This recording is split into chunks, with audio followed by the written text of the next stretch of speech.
commercial style leg extension and curl. It's home gym money, about $1,700.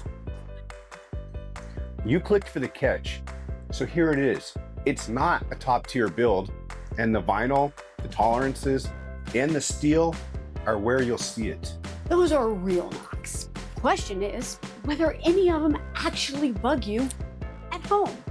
We've been on it for weeks with the fancier Force USA Solitude in the same house to measure against. So, what it nails, where it's cheap, and whether that catch is a deal breaker or is a reason to buy.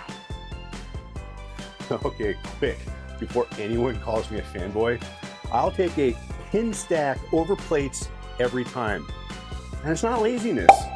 It's the whole song and dance. Load them, strip them, find somewhere to put them, all while I'm trying to get a workout in. And I don't care if it fits both of us.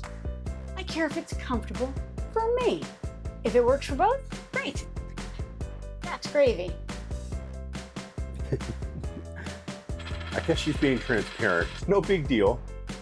And full transparency, GMWD sent us this and the bands, and Force sent us the Solitude. It's two machines, one honest verdict. Let's start with the good. And there's actually a lot of good here. The leg extension is the best thing this machine does, hands down. So there's no cross member down here, so the foot tucks all the way back and you can actually get a good stretch. The arm, it's counterbalanced, so getting in and out isn't a fight with the machine like some of them are. Okay, so I'm trying to decide if this is a selling point or not a selling point. They've added band pegs to it, and we do have them right there. Now, I'm gonna full stack rep this, which is either a good thing or a bad thing. So I want you to look. Machine does not move while I'm doing it, which is the good thing. But as you can see, it's heavy, but I can do reps.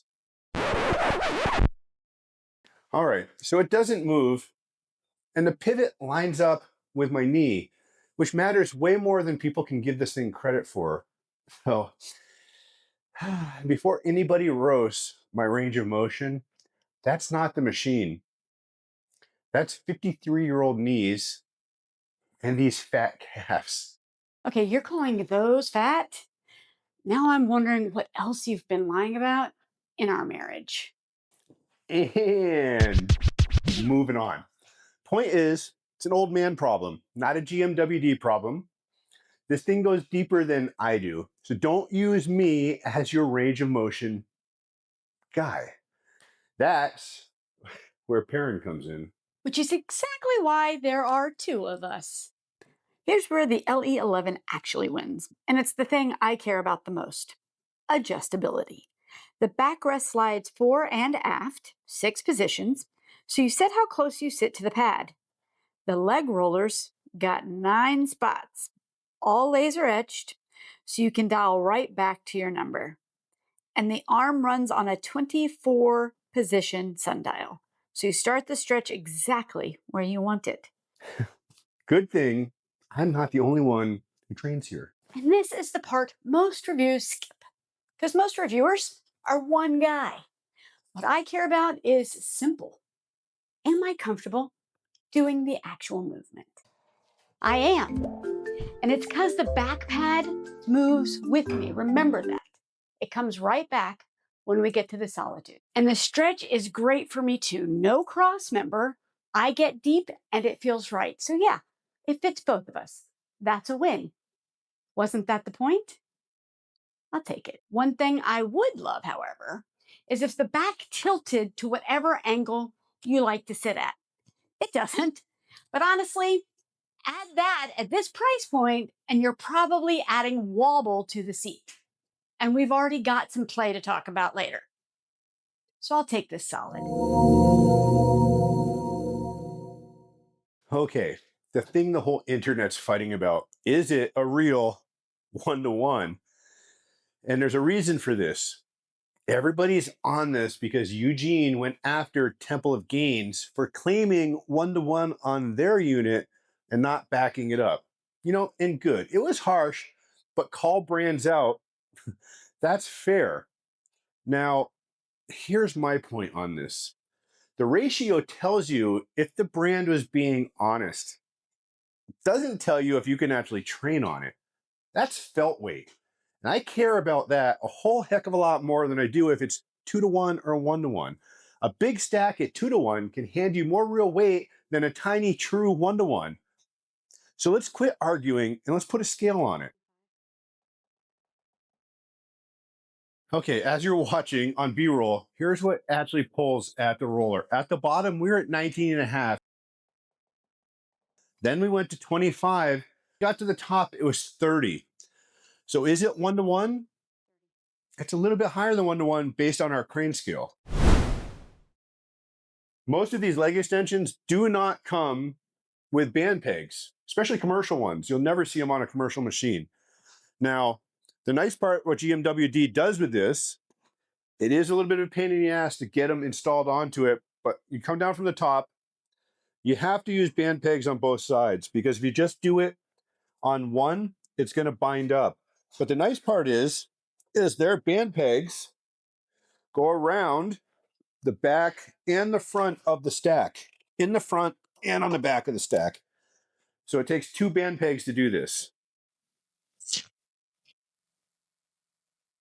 I don't know how to describe this perfectly for you. It doesn't make the rep smoother. It does change the resistance profile, and we're going to show that in a second of where it actually changes, because you got the first numbers from us already. But through the whole range, it feels different. It's way harder at the top right now, but it feels smoother. But there's just something with it when you put the band tension on here through the whole range, it just feels different. It kind of feels pretty nice. So we went to just a 10-pound plate, added the lightest bands on it, which are the green bands, and it was 57 at the start, 67 at the midpoint, and then I think 78 when it got to the top. So the difference here is it's a stronger curve all the way through, and it picks up way more weight as it gets to the top, but it adds weight through the whole thing. And that's important to know. So the number on the stack doesn't change, but the cam and the leverage still shape what you feel. Band stack another layer on top. They add lighter weight at the bottom and more as they get tighter as you go up to the top. All right, that little something some of you swear you saw in the intro. Here it is, for real.